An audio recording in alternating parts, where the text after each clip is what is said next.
Yeah, best of luck to you on that one. 18 minutes past 9. It's hard to believe... I cannot get my head around it, but it is a decade ago today that the great Rick Mayall died, with one colleague saying he opened the door for many of the young alternative comedians that are coming out today. He had lots of roles, didn't he, that are so memorable, including the young ones as the attention-hungry Rick and the New Statesman as the ruthless and scheming Alan Bastard. I liked him. Oh, he was... And the fun, romantic Lord Flashheart. Oh, Lord Flashheart, Blackadder. indeed. Yeah, it's interesting. I saw someone who tweets as Alan Bastard. Does he? I saw a tweet earlier on today, so they're still going. Oh, he was right with brilliant. The time for it. Anyway, look, let's talk to music producer and, of course, lead singer of the Blockheads, Mike Bennett, who's here. Really good to see you. Great to see you too on this very sad day, but we should celebrate this fantastic gateway comedian, I think. Oh, gateway comedian, that's an interesting way of Yeah, what do you mean by looking at that, it. really? Well, I think that he opened the floodgates for many new talents. I mean, Rick Mayall was classified as an alternative comedian, but he also did Cannon and Ball. He did mainstream Did he? stuff. He did. And also, he wasn't just a comedian, he was an actor. Many, many comedians make good actors, but not necessarily the other way around.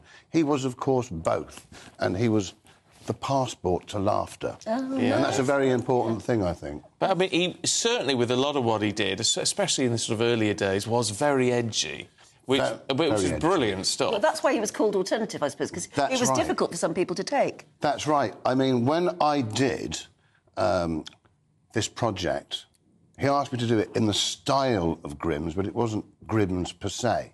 But he wanted me to add some characters in that were very unusual, so... Well, tell us what this project is. OK, so this project, it's multimedia. It's made by One Media IP, who are based at Pinewood Studios, and it was his last audio work, we believe, last audio work. I think he went on to do something with Greg Davis. I think he did a sitcom with him. But it was in the style of Grimm's, and they were audio-visual. But he wanted something in the style of Grimm's, but with his own spin. So, for instance, I wrote him his strangest role, so he claims, an Australian sandwich. He played an Australian sandwich falling into an abyss. And Yvette Warburton unearthed some lost tapes, as we call them. Of course, it's digital. It was a pen drive. And if people are expecting a sort of Derek and Clive aspect, they're going to be disappointed. It's more cerebral, and it shows the man as a great thinker. And it shows him interacting with me in the studio and developing the characters. And it was all about characterisation.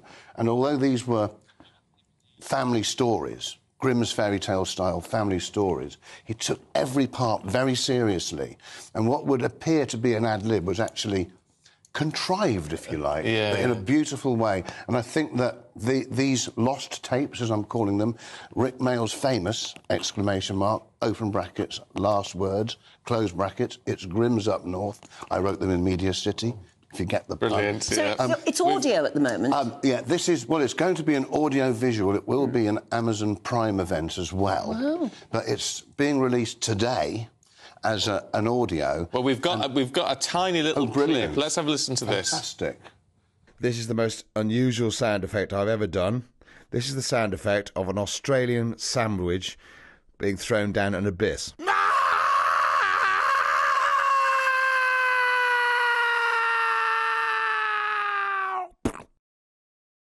If he even does the splat at the end. It's the first time I've seen that. Oh. So these little clips are him developing the characters. So even though they went out with One Media IP, based at Pinewood Studios, these have never been heard before. In fact, that's the first time I've seen that. How much Phenomenal. is that? 1 hour and 8 minutes. Oh, plenty to play with. There were 5 hours, but there were a lot of repeats. Yeah. So we had to hone them down. It's fascinating how, when you get to understand how these things actually work, because you imagine someone goes in and there's the script and you do it, but you're actually developing it on the spot. Very much so. Like a lot of musicians do in the studio. Very much so. He was very, very meticulous when it came to rehearsing, but when he delivered it, he was off the book. He remembered every single line. And what you've seen there is him developing the character of the Australian sandwich. And there's one for each character.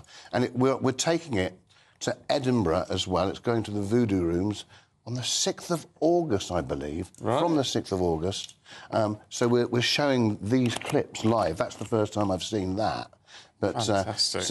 and then we'll probably take it on tour. Well, and it'll be huge because, I mean, it's just he's one of those people that, even though it's been 10 years, if there's more from him we can hear, we want to hear it. Absolutely. And the name still means a lot, doesn't it? Absolutely, most definitely. And long may he continue to influence young people coming into the industry. Yeah, and I'm sure he will. Mike, it's really good to see you. And thank you very for much. allowing us to show that. Thank you very much, and oi oi. Oi, oi, absolutely. OK. Don't go away yet. No, don't move yet. I won't go. Stay there. I was testing you.